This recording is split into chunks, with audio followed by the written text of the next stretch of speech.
d'aujourd'hui, c'est plus d'1 milliard de dirhams qui ont été investis dans presque 140 structures investies.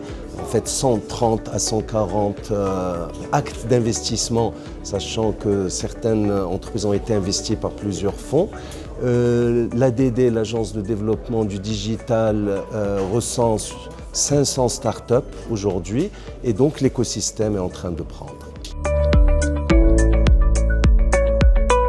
Nous sommes dans entre 8 et 12 millions de dirhams, mais ce ticket moyen va augmenter de par la maturation en cours et de l'écosystème de l'innovation et de nos startups qu'on a investi quand ils étaient encore seed et qui aujourd'hui sont en train de devenir plus matures et qui s'internationalisent avec des intérêts des VC internationaux. Puis il faut noter aussi que l'initiative prise par le Fonds Mohamed VI d'investissement va renforcer l'écosystème local.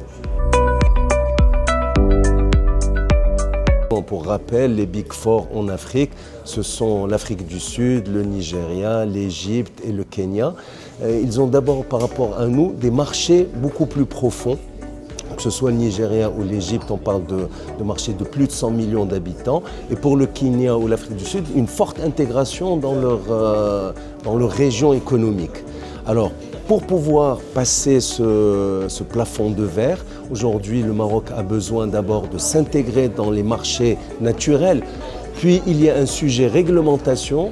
Nos concurrents ont des réglementations souples, notamment dans des secteurs comme la fintech. Et il faut aussi augmenter la performance de nos écosystèmes industriels qui intègrent start-up, mais industriels aussi, laboratoires de recherche, structures de financement et pour pouvoir accompagner à 360 degrés nos start-up.